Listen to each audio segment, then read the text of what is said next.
കയ്യിലുണ്ടെങ്കിൽ നമുക്ക് തന്നെ എങ്ങനെ അത് സ്വന്തമായിട്ട് ഉണ്ടാക്കിയെടുക്കാം. അതാണ് ഞാൻ കൂടുതലായിട്ട് റിസർച്ച് ചെയ്യുന്നത്. എന്നിട്ട് ആ വീഡിയോസ് അപ്ലോഡ് ചെയ്യുകയാണ് ചെയ്യുന്നത്. ഇപ്പോൾ ഉദാഹരണം പറയുകയാണെങ്കിൽ നമ്മുടെ കേരളത്തിൽ നിന്നല്ല, വേൾഡിൽ തന്നെ ഏറ്റവും അധികം ആളുകൾ അനുഭവിക്കുന്ന ഒരു പ്രശ്നമായിരിക്കാം നമ്മുടെ വീട്ടിലത്തെ വാട്ടർ ടാങ്കില് അടിയിൽ അടിഞ്ഞു കിടക്കുന്ന ചെളി ക്ലീൻ ചെയ്യുന്നത്.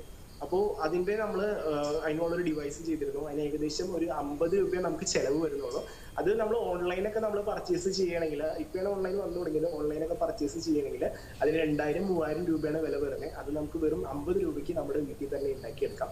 അപ്പൊ അതിനൊക്കെ പറഞ്ഞിട്ടുണ്ടെങ്കിൽ ഏതൊരാൾക്കും ഉപകാരപ്പെടുന്നതാണ്. കാരണം ഞാനൊക്കെ ചെറുപ്പത്തിൽ എന്ന് പറഞ്ഞിട്ടുണ്ടെങ്കിൽ നമ്മുടെ വീട്ടിലെ ടാങ്ക് കഴുകാനായിട്ട് എന്നെ ഒരു ചെറിയ സ്റ്റൂൾ ടാങ്കിൽ ഇറക്കിയിട്ട് എന്നെയും കൂടെ ഇറക്കിയിട്ട് ഒരു ബ്രഷ് തന്നു വിടും അടി ക്ലീൻ ചെയ്യാനായിട്ട്.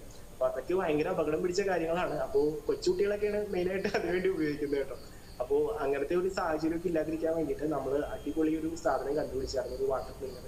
അപ്പോ അതൊക്കെ പിന്നീട് ഇപ്പൊ മാർക്കറ്റിൽ വരുന്നുണ്ട്. പക്ഷെ അത് നമുക്ക് സ്വന്തമായിട്ട് വീട്ടിൽ തന്നെ ചെയ്തെടുക്കാവുന്ന ഒരു കാര്യമാണ്. അങ്ങനെ മെയിനായിട്ട് നമ്മൾ ഫോക്കസ് ചെയ്യുന്നത് ആളുകൾക്ക് ഉപകാരം വരുന്ന രീതിയിലുള്ള സാധനങ്ങൾ അവർക്ക് വീട്ടിൽ തന്നെ ചെയ്തെടുക്കാം. അതായത് ഒരു സ്വയം പര്യാപ്തത കൈവരിക്കാം. ഇതാണ് നമ്മൾ ഫോക്കസ് ചെയ്യുന്നത്. ഈ വിഷ്വലിൽ ആളുകൾ കാണുന്നുണ്ട്, പ്രേക്ഷകർ കാണുന്നുണ്ട്, ആ വാട്ടർ സൈക്കിൾ ഉണ്ടാക്കി അത് ആദ്യം പരീക്ഷിക്കുകയും അത് വെള്ളത്തിൽ മുങ്ങിപ്പോവുകയൊക്കെ ചെയ്തത്.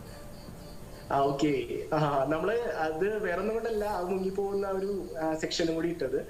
എന്താന്ന് വെച്ചിട്ടുണ്ടെങ്കിൽ നമ്മളിപ്പോ ഒരു കാര്യം നമ്മൾ ചെയ്യണം എന്ന് വിചാരിച്ച് ഇറങ്ങിയ വെച്ചാൽ ഫസ്റ്റ് ടൈമിൽ നമുക്ക് അതിന് നല്ലൊരു റിസൾട്ട് ഉണ്ടാവണമെന്നില്ല. ആദ്യം നമ്മൾ ഒരുപാട് തവണ പരാജയങ്ങൾ ഏറ്റുവാങ്ങേണ്ടി വരും. അതിനുശേഷം നമ്മൾ പിന്നെയും അതിനുവേണ്ടി പ്രയത്നിക്കുകയാണെങ്കിൽ എന്തായാലും നമുക്കൊരു സക്സസ് ഉണ്ടാവുമെന്ന് നമ്മുടെ വീഡിയോ കാണുന്നവർക്കും കൂടി മനസ്സിലാക്കണം എന്ന് വെച്ചിട്ടാണ്. ശരിക്കും പറഞ്ഞാൽ നമുക്ക് ആ വീഡിയോയുടെ സെക്ഷൻ കട്ട് ചെയ്ത് കളയായിരുന്നു. അതായത് ഫസ്റ്റ് സക്സസ് ആവാതെ മുങ്ങിപ്പോകുന്ന ഒരു പാട്ട്.